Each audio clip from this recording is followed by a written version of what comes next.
나무 속의 나무집. 글을 쓴 테드 쿠저는 미국에서 태어났다. 10권이 넘는 시집을 출간하고 논픽션과 에세이, 어린이책 등 활발한 활동을 하고 있다.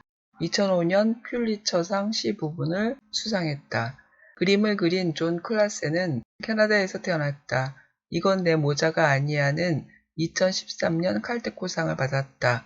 그 외 작품으로 샘과 데이브가 땅을 팠어요. 그날 어둠이 찾아왔어. 고양이의 즐거운 밤 등이 있다.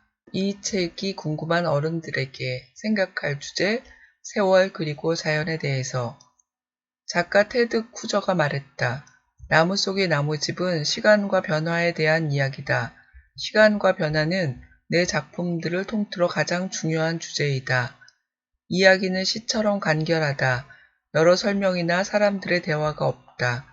아버지는 매일을 하루처럼 날아드는 씨앗들과 싸우며 잔디를 정리했다.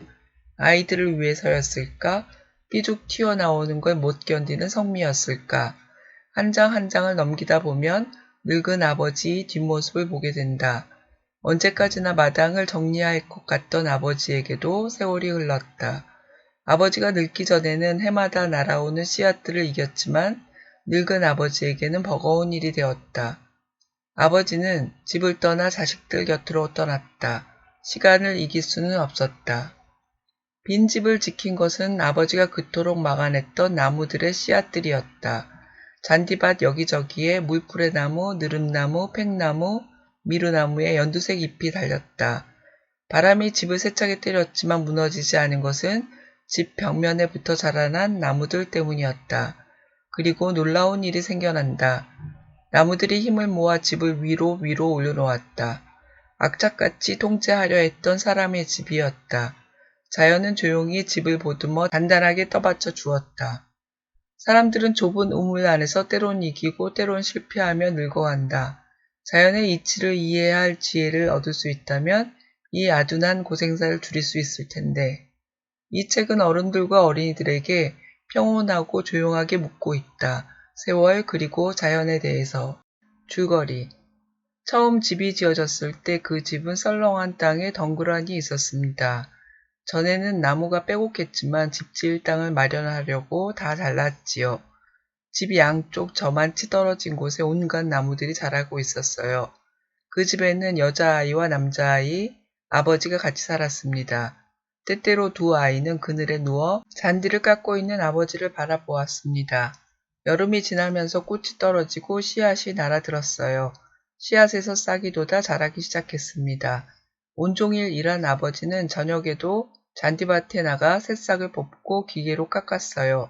잔디밭을 말끔하게 정돈하려고요. 그렇게 몇 해가 지나고 남매는 어느덧 청년이 되어 세상에 나갈 준비를 했습니다. 아버지도 나이가 들었습니다. 아들, 딸이 커서 집을 떠날 날이 다가올수록 아버지는 더 부지런히 잔디를 가꾸었습니다. 마침내 아들, 딸이 집을 떠나자 아버지는 잔디밭이 잘 정돈된 집에서 혼자 살았습니다.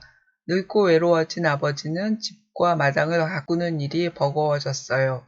결국 아버지는 아들, 딸 가까이 있는 아파트로 이사하기로 했습니다. 아버지는 마당에 팝니다라고 쓰인 표지판을 세우고 이사를 갔습니다.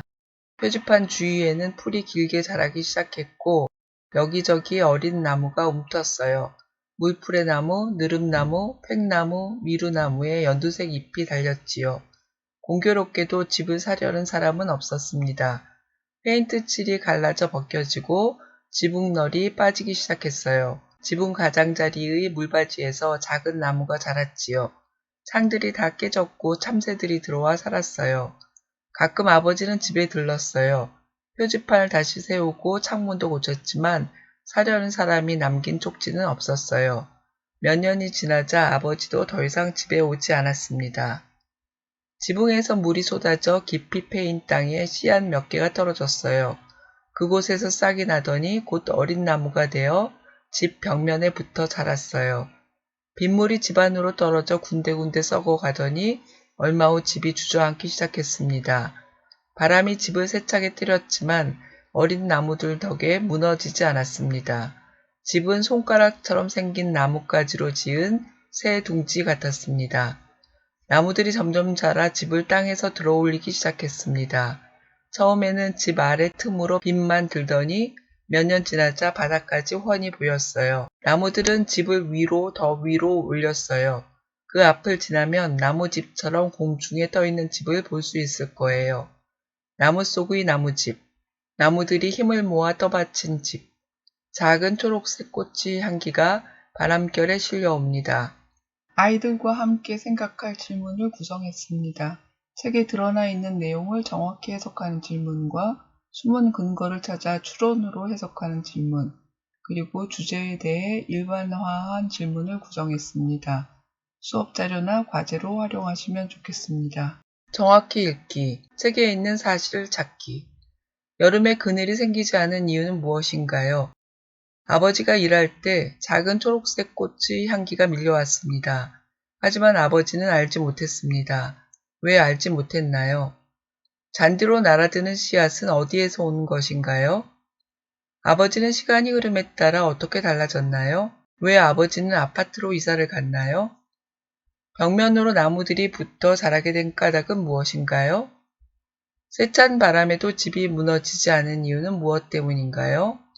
깊이 읽기, 나의 생각을 말하기.